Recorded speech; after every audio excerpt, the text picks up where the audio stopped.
It is 5 p.m. Sunday afternoon. You are logged on to Love Bay Radio, your Afro music talk and chat conversation with me here today on Community Conversations because we are in April. And April is a lot of things. April is the beginning of spring. April means, you know, Earth Day is coming up. Uh, but April is also Cancer Awareness Month. So if you have been touched by cancer, you have a family member who's been diagnosed with cancer, you yourself, a friend, a co-worker, this is the month where we stop to take note for everyone who has had any interaction with cancer. And this month, we will be talking with quite a few individuals who have been touched by cancer one way or another or work in the cancer space. Um, Now, if you've been listening, if you've been paying attention, I myself, I'm a breast cancer survivor. I was diagnosed with stage 3 at the age of 30, which is what we call younger age, later stage. And living in Canada afforded me great care after the fact, but it did not allow me to be screened beforehand so that it could be caught earlier. And so there's a lot of conversation in Canada about being able to screen at younger ages so that we would not find so many late stage cancers in younger women. And we have an amazing guest, Miss Elysia Bryant. She is here from the Olive Branch of Hope. You can see I'm sporting their t-shirt.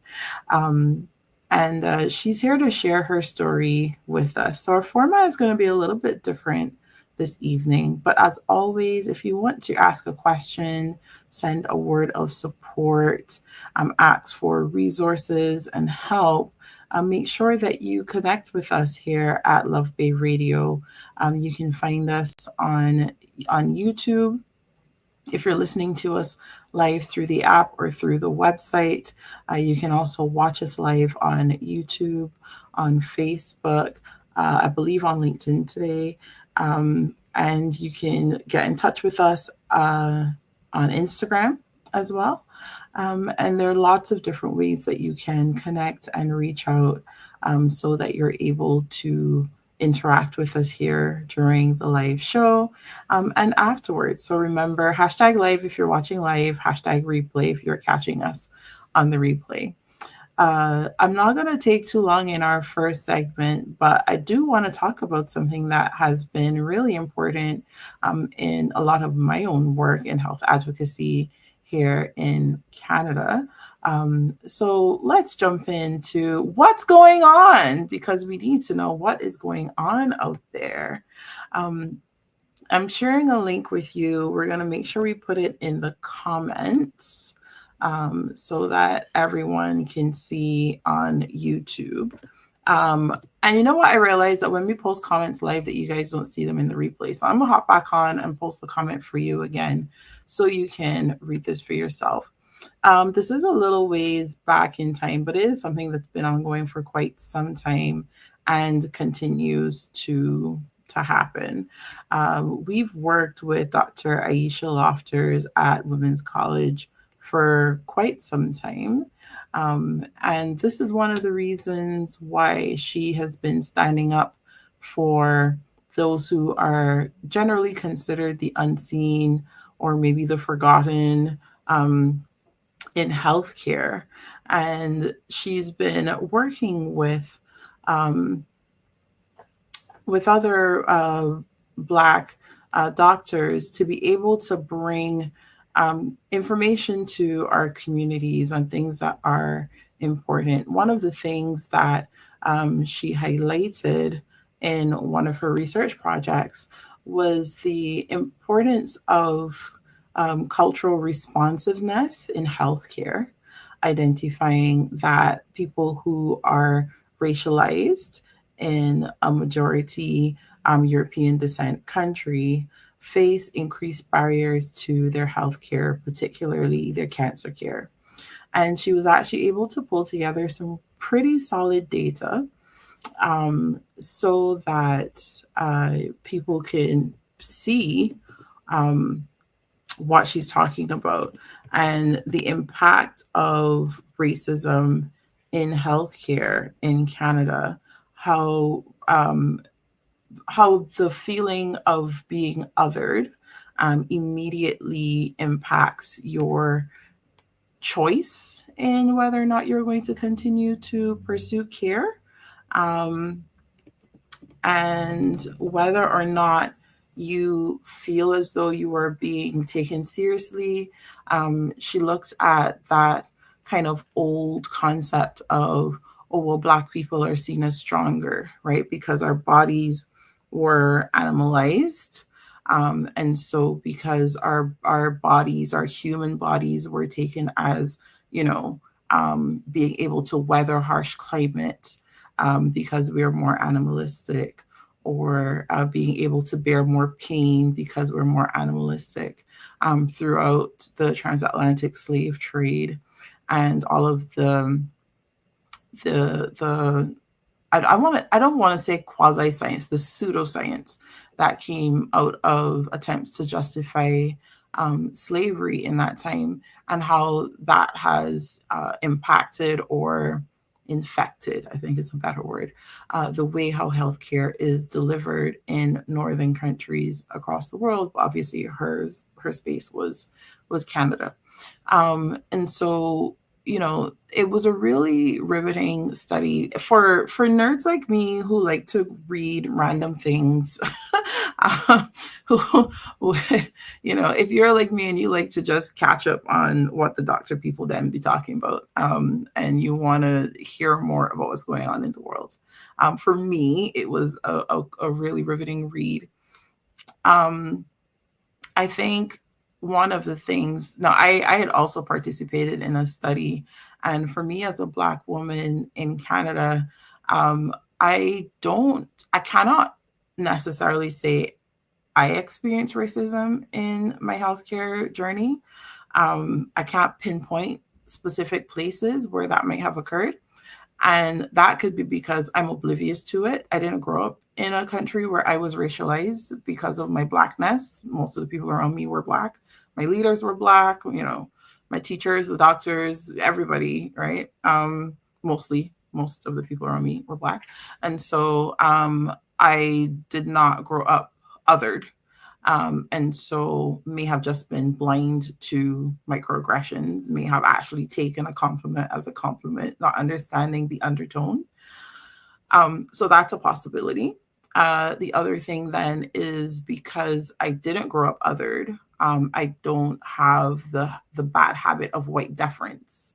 And so because I'm not in the habit of just deferring to the persons who are assumed to be in some kind of power, then I also did not position myself in an assumption to be, you know, to have to submit to.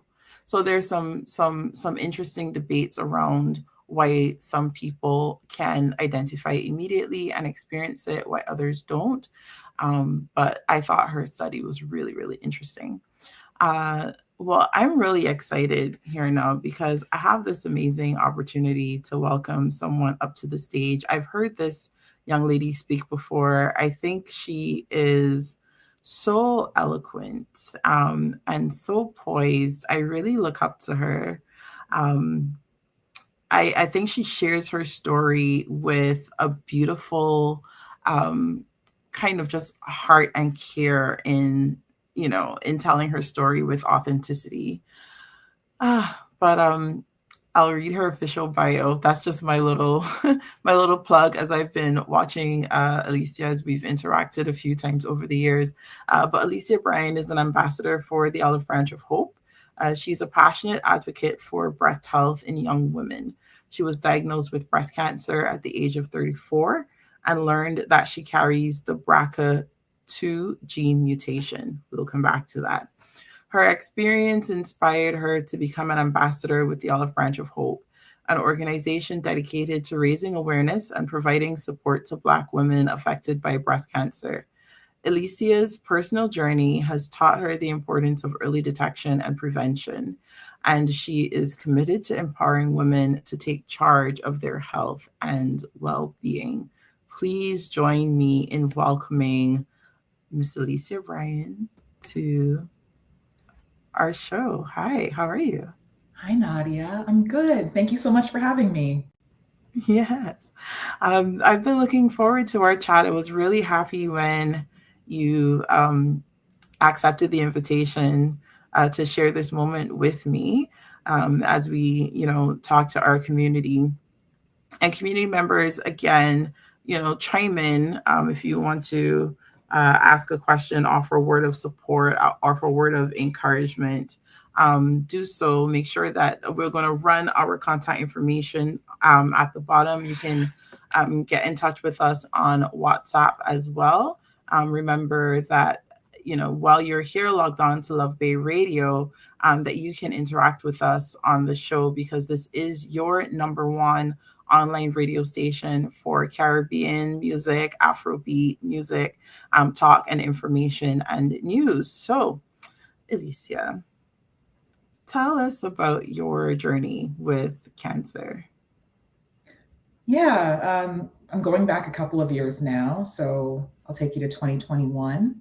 We were in the height of the COVID pandemic, and I noticed a lump on my breast. I was, as you stated, 34. And, I'd been healthy up to that point. So cancer was not the first thing on my mind. I thought this could be anything, this can go away. I ignored it for a while because it being COVID, I did not want to go to the doctor. I thought they're busy with more important things right now. And I'm young, I'm healthy, this will clear up on its own. And the lump just continued to grow. It became painful to the touch, so it was really hard to ignore. And I forced myself to go to the doctor to find out what was going on. And they did a biopsy, and they called me the next day with the results to let me know that unfortunately it looks like it is breast cancer, and invited me to come back to do some more tests. And this journey took a little over a year from the time that I was initially diagnosed to me deciding to go through treatment of surgery and chemotherapy and radiation. All the while, I had actually started a new job.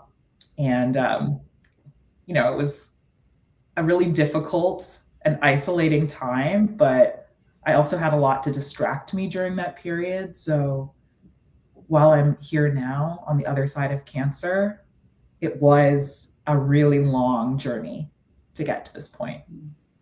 Mm-hmm. So I want to talk about those initial stages because you talked about kind of trying to console yourself, right? To help yourself not freak out. Um, but then there's a lot of time sometimes that we spend there. So I want to talk about that period for those who are listening to us who are currently wishing it away, who are not making that step to get to the doctor. How long roughly from when you remember feeling the lump to forcing yourself to go, about how long was that, and how long did it take before it got painful to the touch? It was about 2 months from the time when I initially noticed it to it growing in size and becoming painful. And then there were a few weeks after the fact where I didn't have a family doctor, so I had to figure out how to get to be seen by a doctor, and then actually setting up the appointment. I think it was probably 4 months total from the initial time when I noticed when I actually went to that first doctor's appointment. Mm-hmm. And did you get the biopsy? You said the first doctor's appointment. So did you get the biopsy when you went to, was that a GP? No, I went and got an appointment with a family doctor initially, and she did just kind of a site exam. She looked at it, she touched it. We didn't do a biopsy, but she said, I agree with you. I think this could be nothing.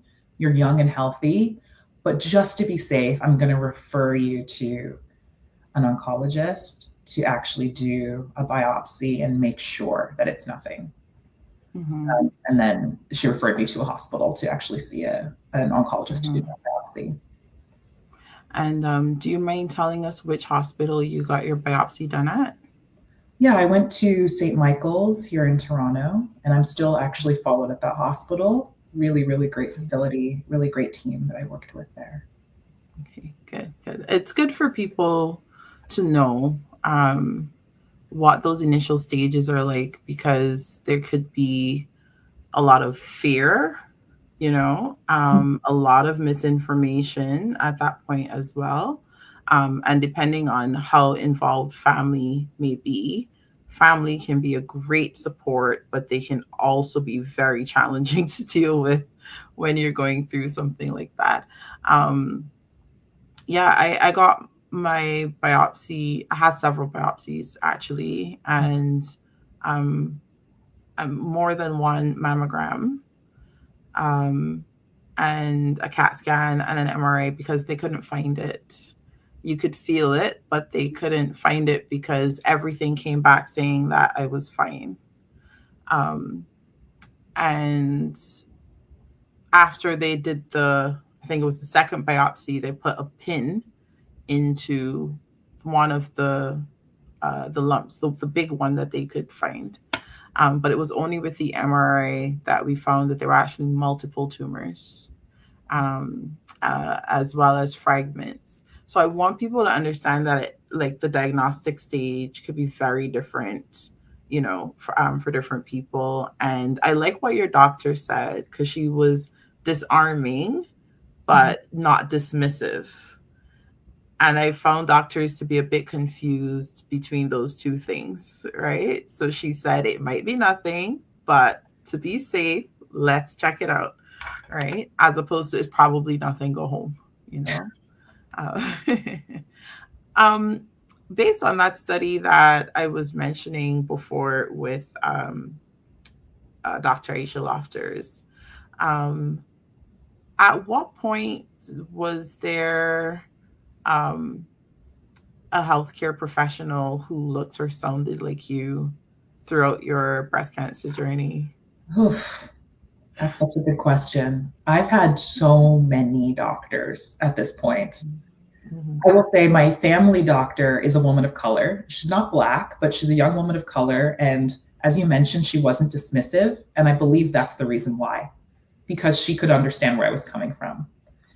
But everyone that I met after that point was an older Caucasian male. And so the experience was very different. I had 4 different oncologists, they were all men.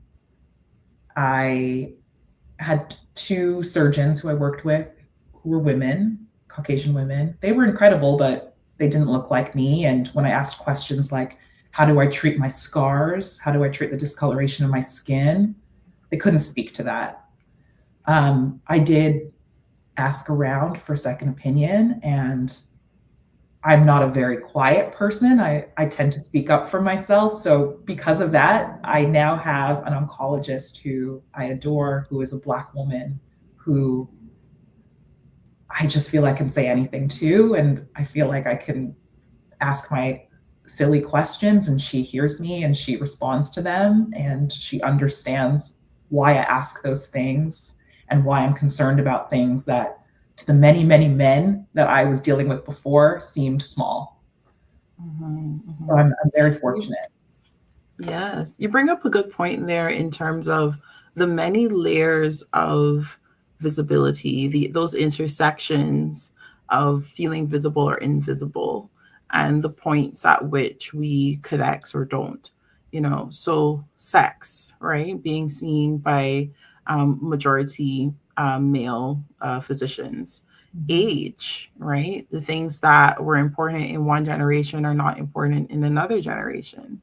Mhm. New things have become important. You talked about starting a new job during this time. The way how work happens a couple generations ago, where you had the one job for 40 years, Like that's not the world of work now. And understanding how to provide care like throughout work transitions, like that's its own nuance, right? And then also background, there are all these different places where representation becomes more supportive or more isolating, right? So that I feel like that's so important, because we have the opportunity in Canada to get those second opinions and to shop around. Mhm. You know, a lot of our listeners are coming in from countries across the world where there's the one doctor, you know, or there are several GPs, but specialists are few and far between, you know, um, or even where that second opinion could cost a lot. Yeah. Mhm. Yeah. So just for people to, understand that prevention and that early screening becomes so critical across the world. Those are the top two things that we need to be focused on. And I wanted, on that prevention conversation, I want to talk about the BRCA2 gene mutation from our layman understanding, because neither of us is a geneticist, neither of us is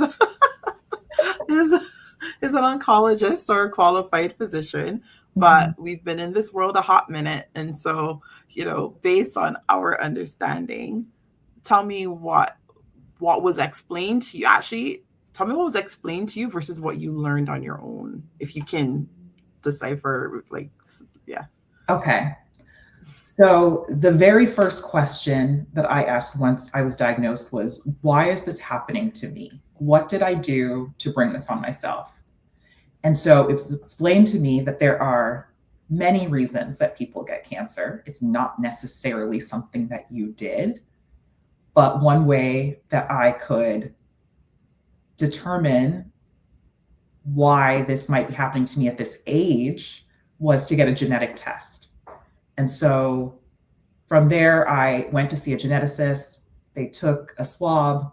We waited 6 weeks, and then I got my result that told me that I had this mutation that made me susceptible to getting breast cancer and to getting other cancers in the future, ovarian and other kinds of cancer. And that this was probably something that was always inside of me that came up right now for any number of reasons. But it also caused me to go back and look at my family tree and to understand that there were other people in my family who had cancer that I didn't realize had cancer. Um, and that was, both breast and prostate cancer. So what I learned is that this wasn't something I did. It wasn't something that I caused. It's something that I had. And that was really healing for me because I could let go of that kind of self blame. And I also learned the importance of talking to your family about these things because so many people kept their health information to themselves. And it's been so empowering to share these results with the other women in my family so they can take it to their doctor and now they can get genetic testing. They can understand, oh, do I have this mutation too? This is something that I need to be, getting preventative care in order to avoid having. And it's been really revelatory for my family, actually. Yeah.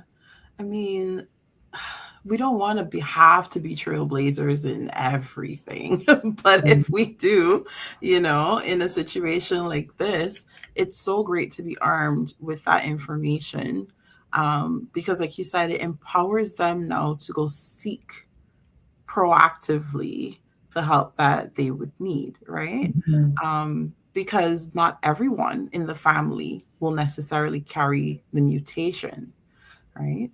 And I just want to know, hopefully there is a doctor who has said yes to coming on the show, and hopefully everything will work out scheduling wise and she'll be able to talk to us more about this.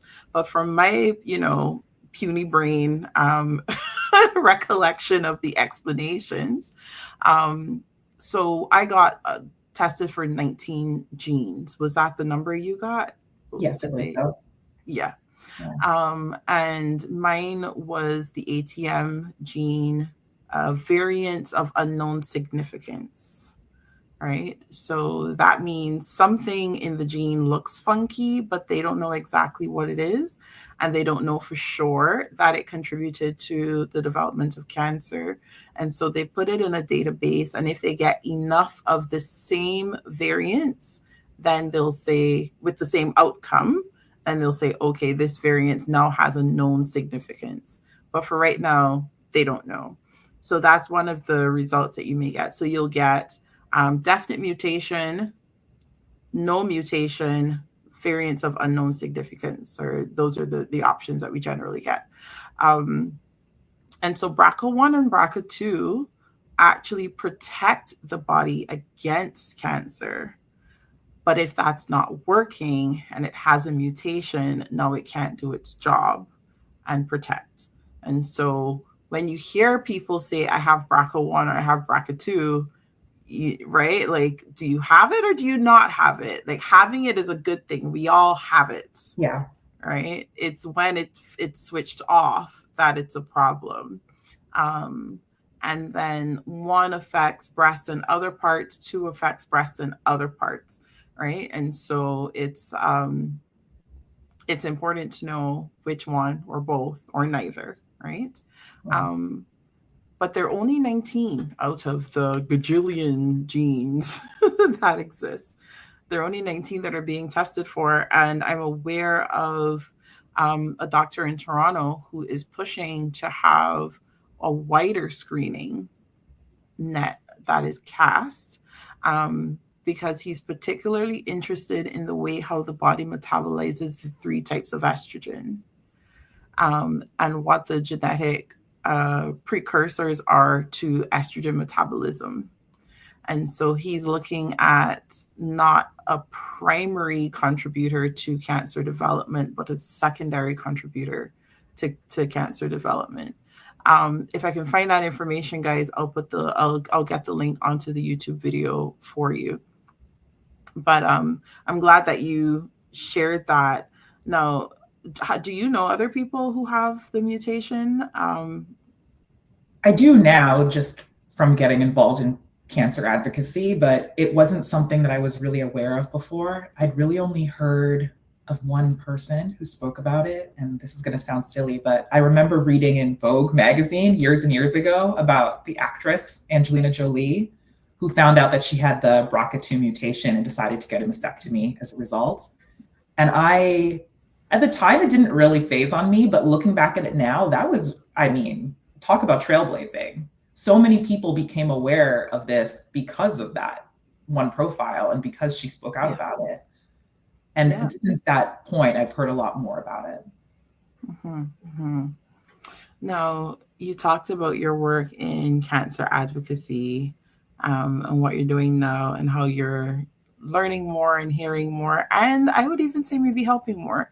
How has working with the Olive Branch of Hope helped you? And how has it given you an opportunity to help others? I hope that I'm helping others. But one thing that I really couldn't find when I was going through treatment was stories of people who look like me, who look like us. I couldn't find any of the material in the hospitals that was targeted specifically to Black women. And that's how I found the Olive Branch, which is a organization that was started by two women who survived breast cancer and now provide resources to Black women, both in Canada and the Caribbean. And I got involved with their support group at first because I was really looking for other women to speak to about how they juggled work and treatment, how they took care of their bodies, how they told their families, and how they survived. And I've leaned into that part of it, that part of the work, the peer support, because it's what got me through my treatment, having people who checked in on me, people who could have really open and honest conversations about how they were feeling going through treatment and could give me hope of making it out onto the other side of this thing. And so I work with the Olive Branch as an intake ambassador. That's speaking with newly diagnosed patients and connecting them to peer support and checking in on them throughout their treatment journey to make sure that they have somebody to talk to make sure that they have some encouragement to keep going on, because I remember what it was like to be in their shoes, and that encouragement was everything. You know, my family and my friends were really supportive, but they'd never gone through this. And having people who went through it, who knew exactly what I was dealing with and who survived and could really show me that example of strength and health on the other side of cancer, it was really important. And I hope that this experience that I've gone through can be used positively to encourage other women who are going through it. Absolutely. And I mean, I would have to say, yes, you are helping others. uh, because, like you said, people want to be helpful and they want to be encouraging. But when we speak to things where we do not have an experience, we don't always know what to say. You know, you think you're saying the right thing, but you're saying something that's very unhelpful.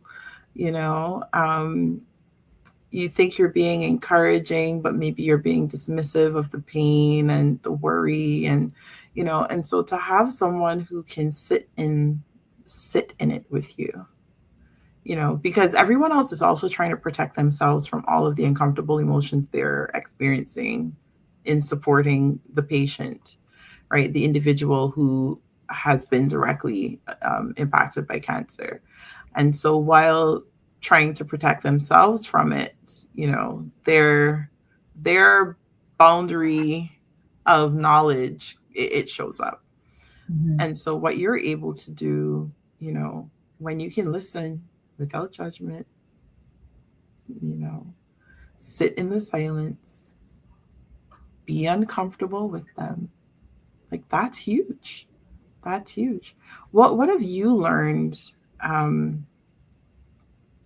about the types of support that are helpful versus unhelpful through your work with new patient intake at Olive Branch of Hope? I learned that it's really difficult to ask for help. Most of the women who come to us don't know what they need yet.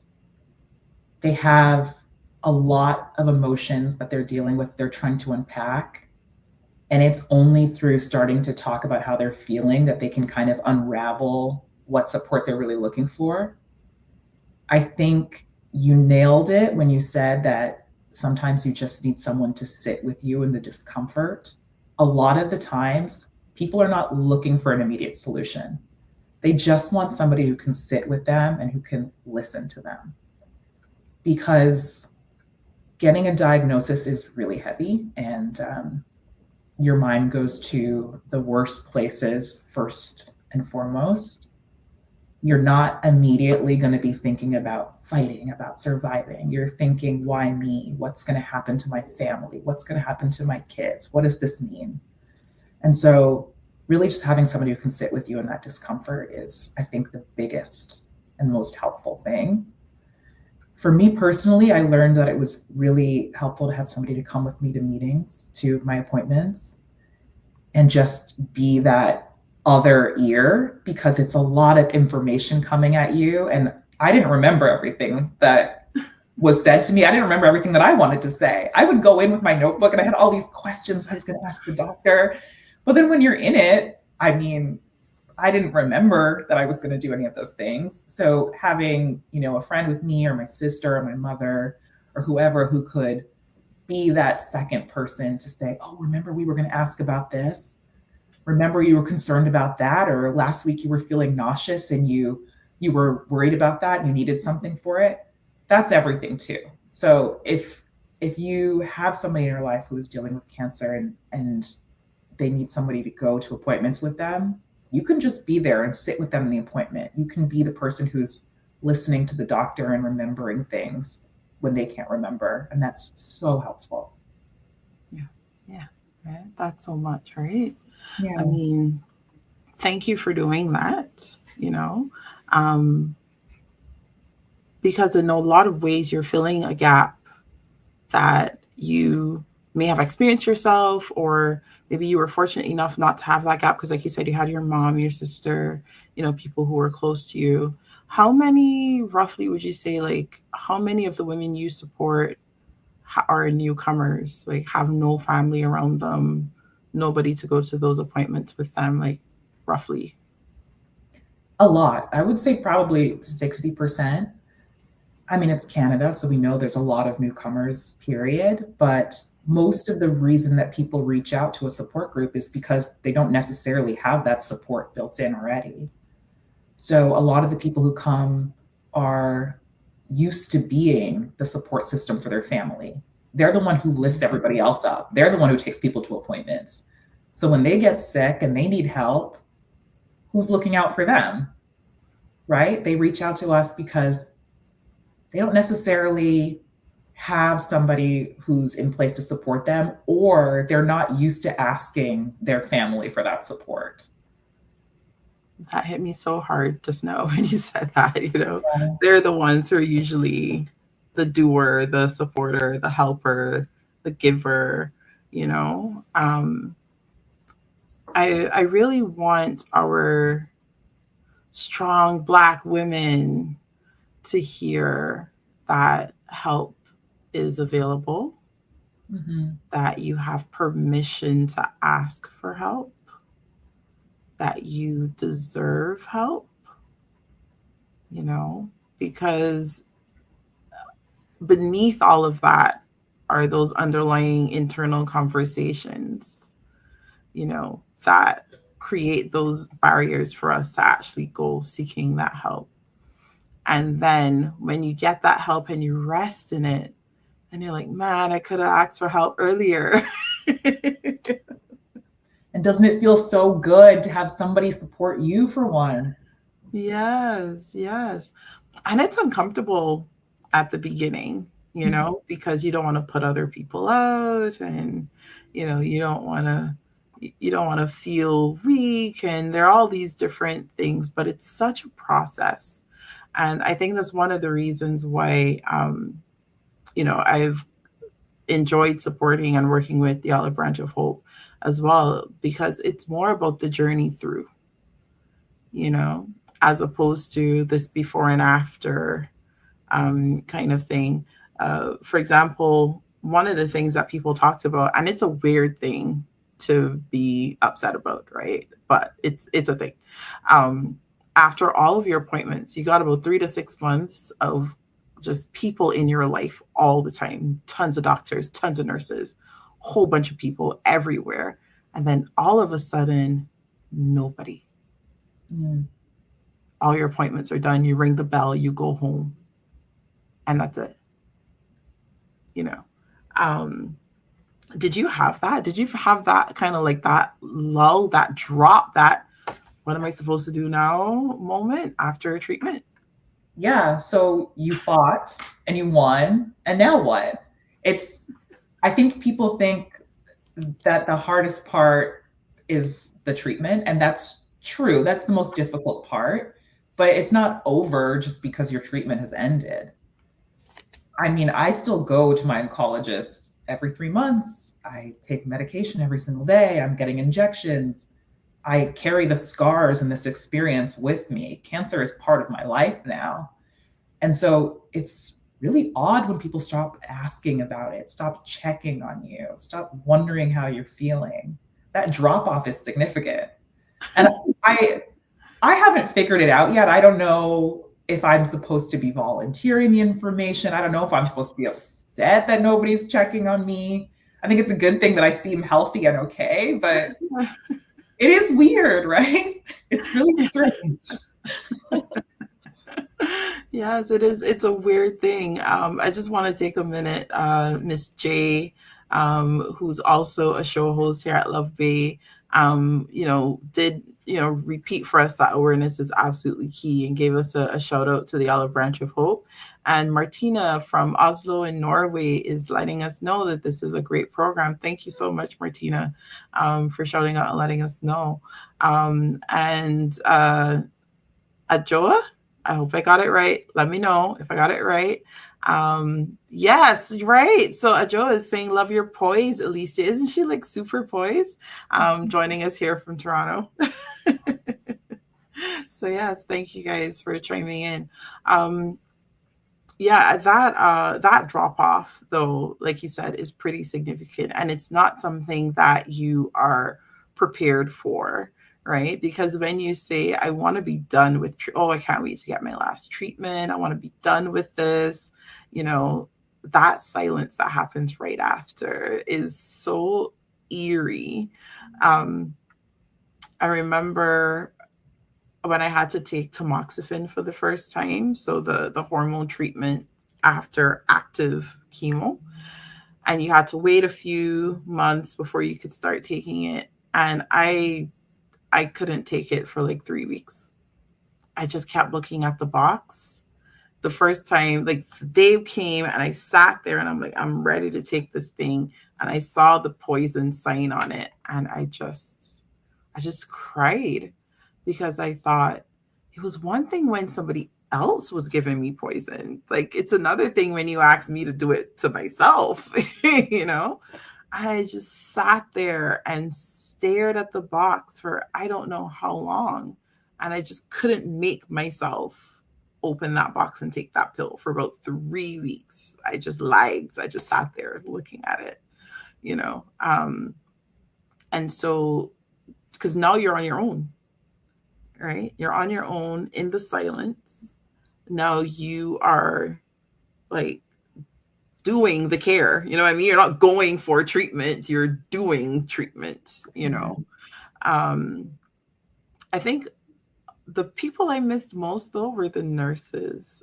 I had some, I mean, sweetheart darlings for nurses at Humber River Hospital. I mean, tremendous people. I could see their faces. I'd call their names, but I might get in trouble for who. But I mean, just lovely human beings that made it just this much better. You know, it just sucked a little less because they were so cheerful and so sweet. What was your interaction like with like overall medical healthcare providers? I feel like it's important to start by acknowledging that that is a really difficult job. And Yes. since I've met people in this work, when I go back to my own job and I'm having a difficult day, I have to remind myself, you're not saving lives. Nothing that you're doing is as important as saving someone's life. So just relax. But I dealt with some angels, especially the nursing staff, who was so attentive, so patient with me. Like I said, I am not necessarily a quiet person. I ask a lot of questions and I don't leave until I have my questions answered. So I was so lucky that I had women who were on that nursing staff who made sure they would stick around and answer my questions for me. Mhm. I just admire them so much. And that team at St. Michael's College, as I said, was just absolutely rock stars for me. And when I go back to the hospital now just to have my regular oncology check-ins or my scans, and I see one of them in the hallway, I get so excited. And when they recognize me, they get so excited because, you know, they deal in a world where people get very, very sick, and unfortunately not everybody makes it. And I imagine when they see someone who does, that it's really rewarding and it reminds them of why they're in that field. Yeah, yeah, yeah. I love that it gives us so much perspective, right? Thank you, Babs in Brooklyn, who are she's letting us know that we're giving her a lot of encouragement to keep living. Keep living, girl.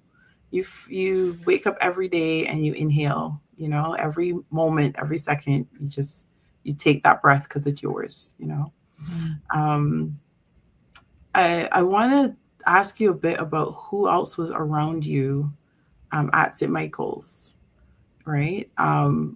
Because just to kind of run down the checklist of what support system you had, so that people would know if they're at a hospital that doesn't provide something that it could be possible. Maybe they can ask. It might be there, or maybe they can seek it somewhere. So, like, who were the professionals in your list that you had?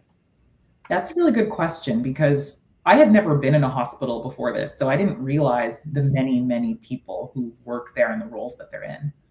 But I had a oncologist who dealt directly with cancer, a plastic surgeon who worked on my reconstruction, a nurse navigator who, what I understand their job to be is kind of the connector of all of these different groups.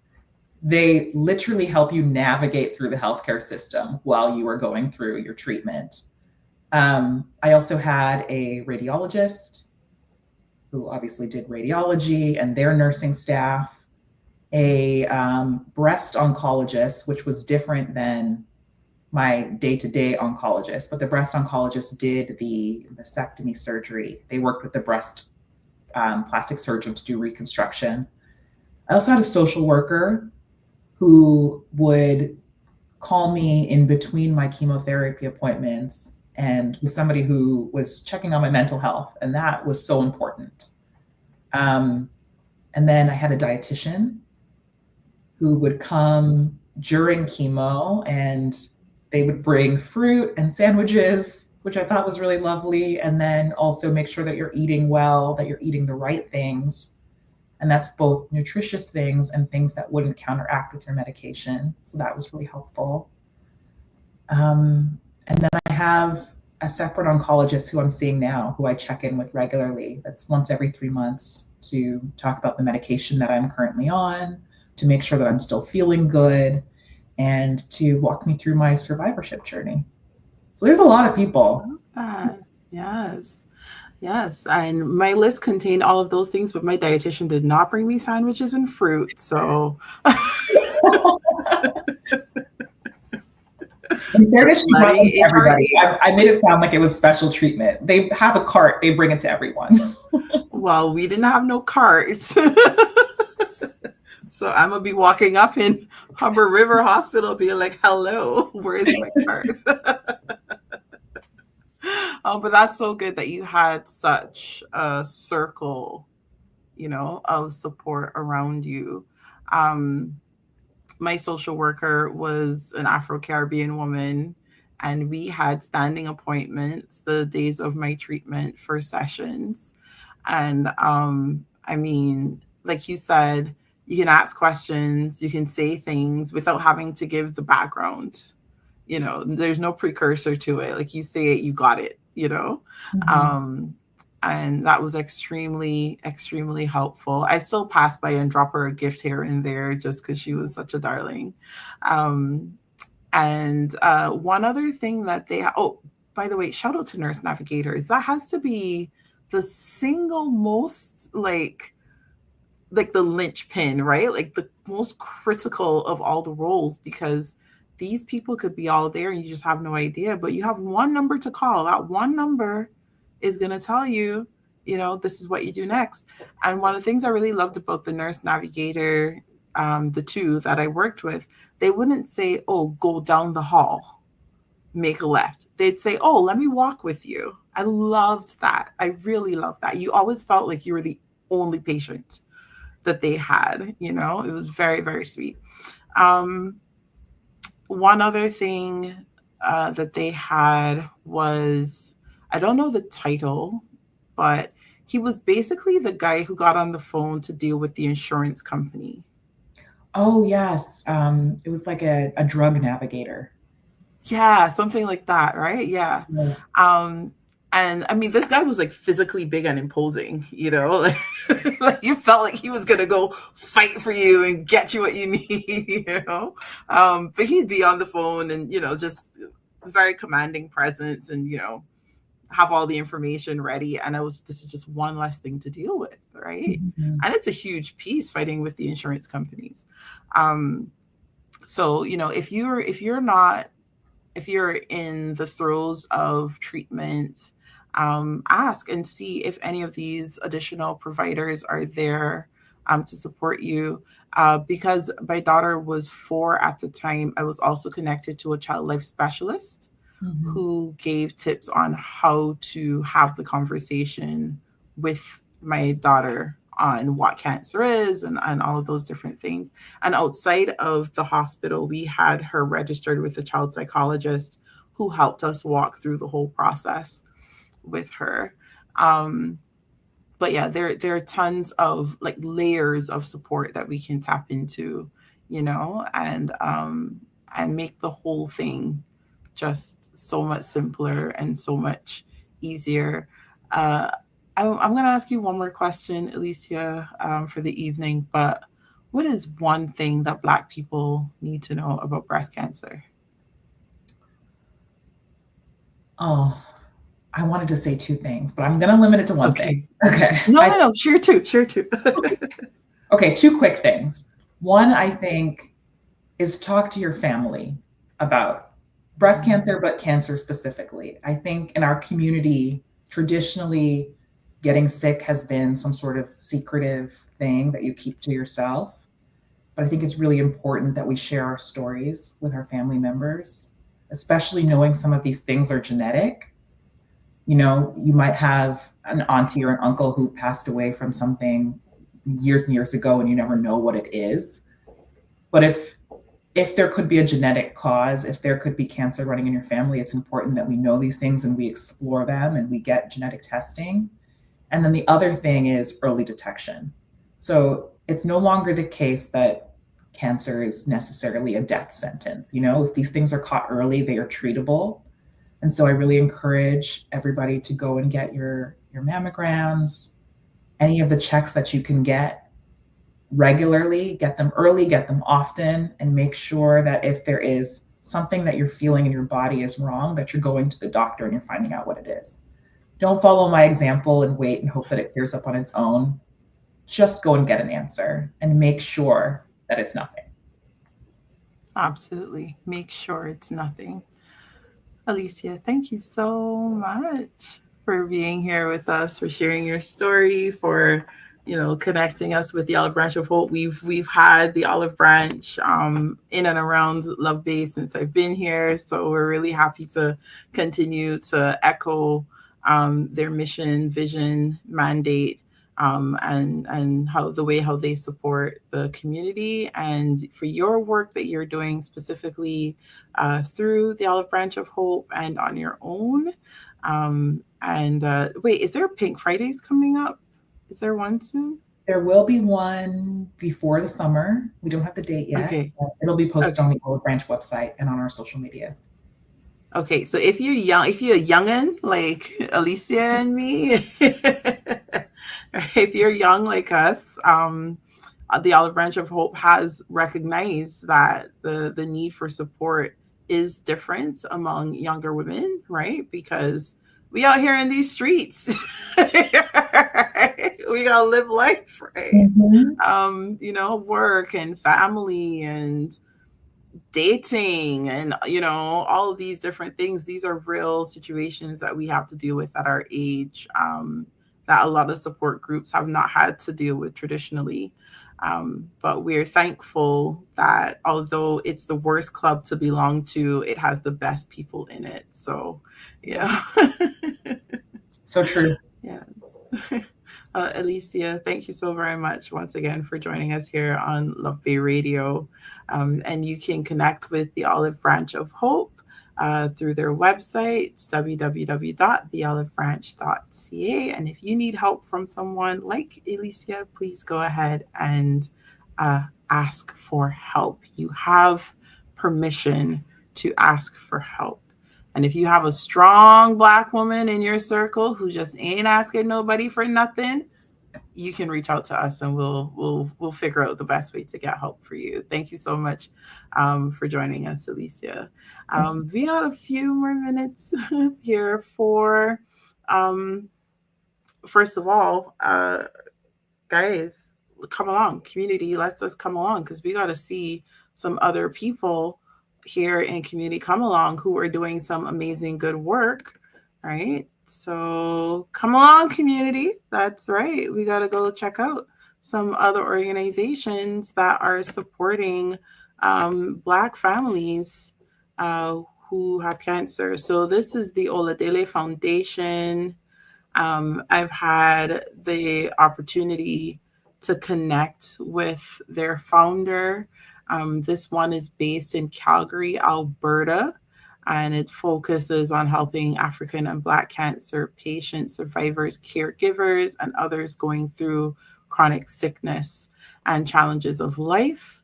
They have tons of ways that they can support you. So make sure that you're supporting them at oladele.ca. With this organization, you don't have to fight cancer alone. Cancer diagnosis is, like Elysia said, it is heavy. It is very, very heavy. Um, Yinka, an absolute stalwart of a woman. She has come along and found ways for more and more people to be able to support one another through the Oladele Foundation. Um, Her husband, who survived cancer, he continues to stand strong and continues to work with so many families in and around the Calgary area. And so, if you want a chance to support this nonprofit organization, make sure you go to oladele.ca, donate, get involved. You can learn how you can help raise funds for them, apply to be a board member, support with their meal drives, donate funds. Please go check them out. They are a really amazing organization. I just want to highlight their mission and vision here.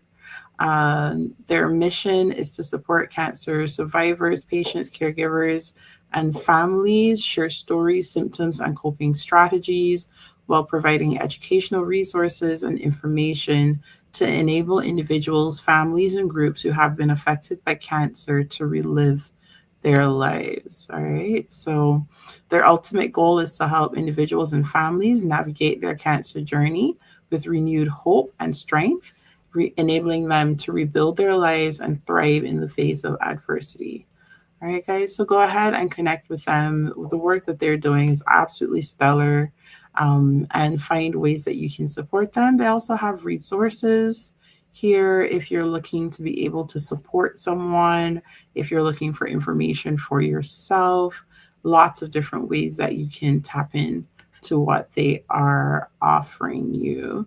And in our final moments, come along now with me into more love, friends, because the Voices of the Millennials Youth Summit is coming up.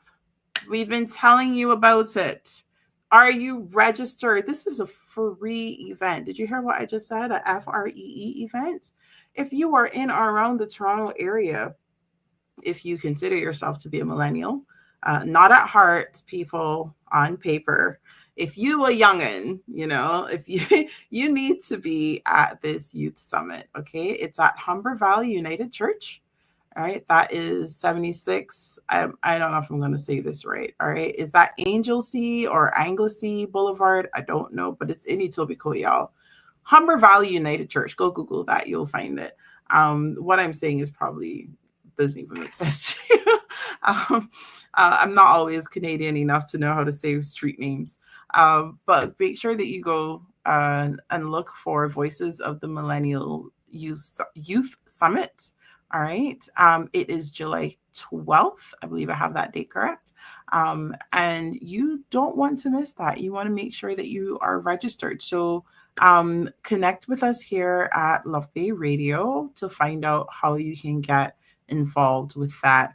And coming up right around the corner on the 18th, there's the annual Easter drive and basket giveaway for persons who are unhoused, who are coming out of a really harsh winter period and going into the spring and needing more and more supplies to support them as they continue to, to survive on the cold, harsh streets of Toronto. So if you want to find out how you can help us out here, reach out to us, DM us on YouTube, Facebook, LinkedIn, talk to us in the chat under one of the videos.